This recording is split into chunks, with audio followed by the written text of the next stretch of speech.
Teresa held the bank statement in her hands. The debt was in his name, but what shattered inside her wasn't the amount. It was the act. He hid decisions, invaded her spaces, chose for her. And now, he owed too. There, for the first time she saw it clearly. It had never been care. It was control. How often do we call tenderness what was only meant to silence us? This story begins with Teresa preparing 2 cups of coffee. An old habit, hard to unlearn. Even after the breakup, she kept setting 2 cups on the table, as if the gesture preserved the memory, not of the end, but of the beginnings. 32 years of marriage, 2 since he left. There had been no fight, no slammed door, just a silent unraveling. Until one day, he said he wanted a different kind of life, and he left. Since then, the house felt too big for one person. The grown children, busy. Her friends, tied to their routines. Teresa had learned to live with the silence, but sometimes the silence felt heavy. On Sundays, she opened the windows, played soft music, and let the smell of coffee fill the space. It was her way of remembering she was still there, that she still wanted to share. She wasn't looking for passion or promises, just someone who would listen without rushing, who would share a newspaper or a couch, someone who would simply be. That's when she met Armando, at a community dance group. He arrived smiling, with that gentle way that wins you over before a single word. He could lead the steps, but also lead with his gaze. Attentive, respectful, light. They chatted after class, laughed at their stumbles. He talked about his childhood in Boston, his love for jazz, the dog he lost in the fall. He listened more than he spoke, and to Teresa, that was rare. He seemed whole, someone who knew how to be present, not just show up. Over time, the gestures grew. A dinner invitation, a flower from the garden, a folded note tucked inside the book she was reading. He said he felt at home with her, that everything felt so simple, so right. And before she could even grasp what she was feeling, he was already saying, "I love you. Let's live together. I want to take care of you." Teresa hesitated. But loneliness sometimes dresses itself as love. In the beginning it was good, different. The house seemed to breathe again. Armando watered the plants, cooked dinner on Fridays, brought fresh bread on Saturday mornings. He asked how she slept, gently touched her back when they danced in the hallway. It felt like someone had finally seen her, and stayed. The kids were surprised by how fast it all moved. They advised caution. Teresa smiled, said she understood their concern, but reassured them. "He's so attentive," she said. "So different from your father at the end." And he was. But there was an intensity that crept in quietly. A "let me know when you leave." A "who are you going with?" A "you don't need that blouse." Small words, spoken in a soft tone, but they left an uneasy crack in the air. Teresa tried to see it as care, a new kind of tenderness. Over time, the comments spread. First, about daily things, the best route to the store, the proper seasoning for rice, what she should watch so she wouldn't get too sad. Then, about people. "That friend of yours seems jealous. Your son could call more often." He said it all sweetly, and at first, she thought it was protection.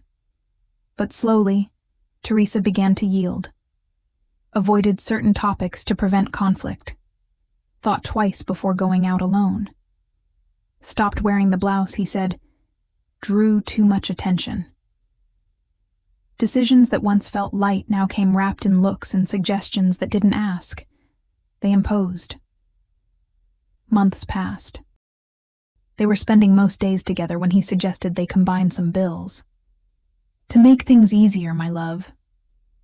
Teresa hesitated, but he spoke with such certainty, such devotion. He said he trusted her, and she wanted to believe it was truly care, not just another tightening thread in something already beginning to constrict. She couldn't say when she stopped speaking up. She only noticed one morning when she didn't play her favorite music, just so he wouldn't be bothered. And the silence, which once hurt because of absence, now hurt because it was too full of him. It was an ordinary afternoon. Teresa was looking for an old document in the office drawer. A receipt, maybe, or a contract copy. Among the folders, she found a loose envelope, slightly open. Inside, a bank statement. His name, but her address. The negative balance blinked in red, almost like a warning. Instinctively, she sat down, read it again, and for a moment, she tried to justify it. Maybe it was a mistake, a payment plan, something temporary. But the envelope held more papers, and together, they told a story she hadn't known, or hadn't wanted to see. It wasn't the money that hurt, nor the shock. It was the secrecy. The fact that he used her address, her spaces, her routine, and now, her boundaries. Without telling, without sharing. Her trust, already threadbare, began to fully unravel. That night, he casually mentioned dinner, grabbed the remote, changed the channel. Teresa just watched, didn't ask, didn't confront. But something inside her quietly broke. After that, Teresa tried to carry on as if nothing had happened. Not out of naivety, but out of habit. That old fear of starting over again. She washed the dishes, hearing his footsteps echo through the house, and thought, "I'll deal with this later." She hid the envelope in the back of a drawer, among old papers, and she folded the discomfort too, in silence. She kept accepting his suggestions, now more frequent. He began going with her to the market, said it helped her choose better, started answering her phone when it rang in another room. One day, without asking, he changed the Wi-Fi password, for both their safety. Teresa no longer said what she thought, nor what she felt. She replaced dance class with quiet afternoons at home, told herself it was just a phase, that she was tired, stopped wearing lipstick, stopped buying flowers. Bit by bit, she let go of the small joys, like someone packing up a house before a move. But she wasn't going anywhere. She was only disappearing where she stood. The children noticed the change. They asked, insisted. She dodged the questions, said they were overreacting. "We have to learn to compromise," she'd say, and smile.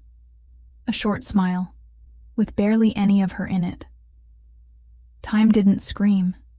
It just muted everything. The mornings, once full of tiny rituals, turned into autopilot. Teresa made the coffee, spread butter on toast, and ate staring out the window, without seeing. Armando was still there, every day.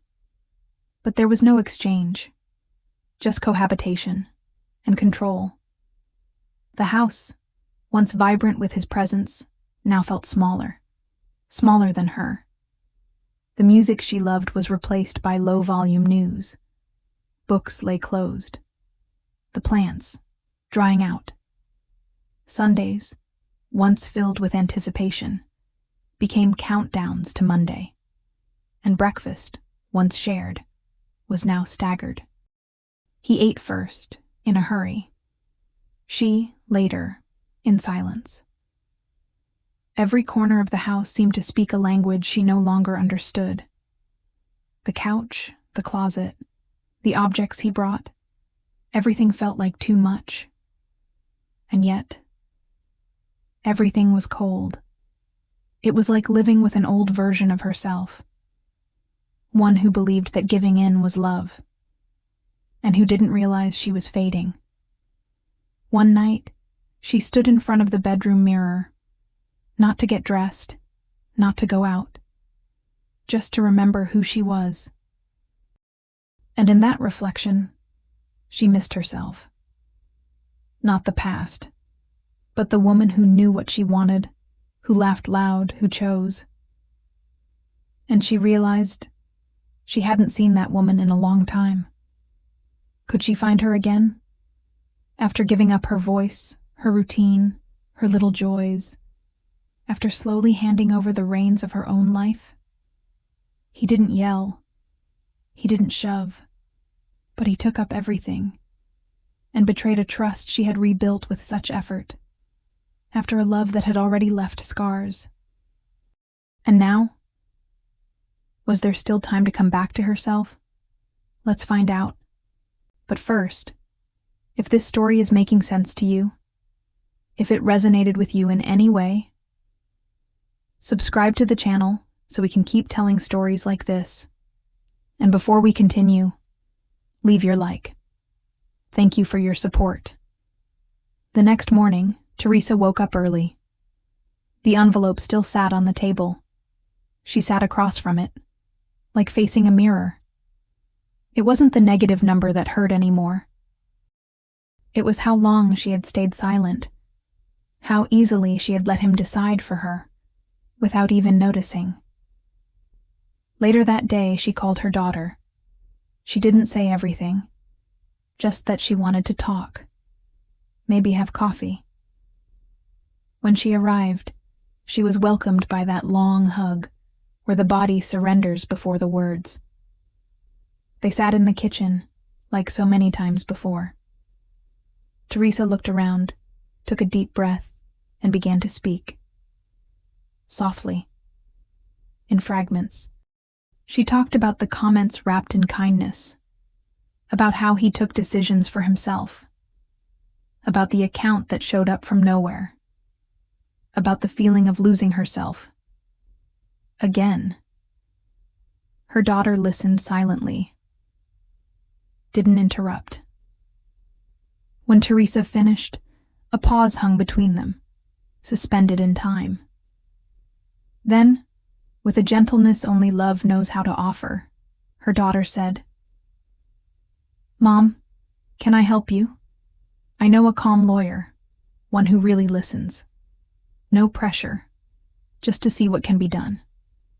Teresa didn't respond right away, but for the first time in weeks, she felt something stir inside her. It wasn't fear. It was clarity.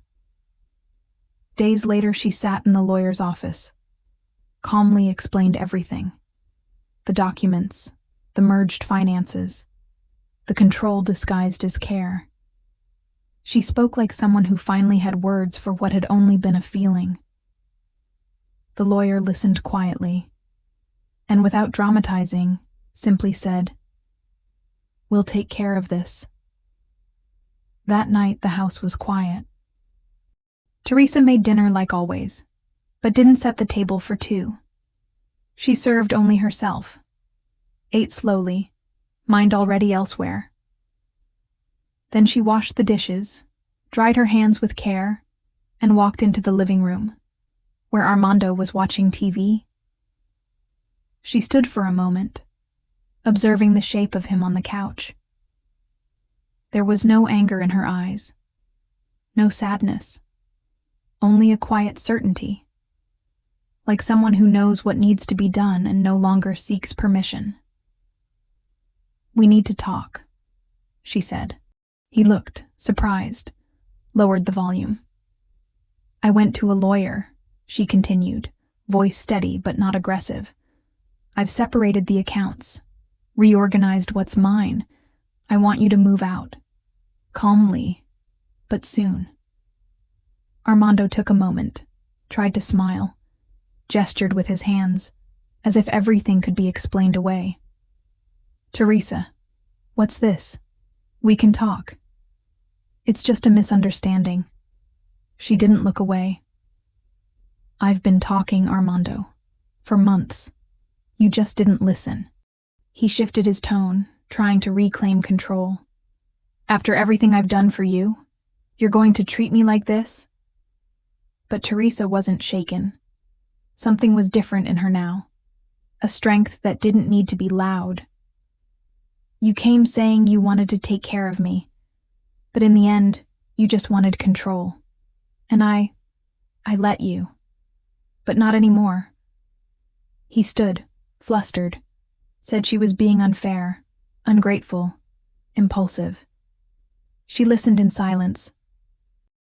Not because she doubted, but because she no longer needed to justify her choice. That night, they slept in separate rooms. She didn't cry, didn't feel immediate relief, just a new space opening inside her. Empty, yes, but finally hers. The next morning, Teresa made the same coffee as always, but there was no rush, no expectation, just her, and the silence. Armando had already left early, with a small suitcase and the short steps of someone who knows he's not coming back. She didn't look out the window. She didn't need to. She knew. She sat at the table, cup in her hands. The light entered through the window, crossed the white tablecloth, and danced on the rim of the glass. No music played, no voices around. And still, it wasn't loneliness. It was presence. She sipped her coffee slowly, gazing outside, like someone seeing the world again with her own eyes. And in that ordinary morning, she didn't feel victorious, nor sad. Just a new kind of peace, the kind that arrives softly, but stays. And she understood. Better a silence that holds you than a love that demands you vanish just to fit in.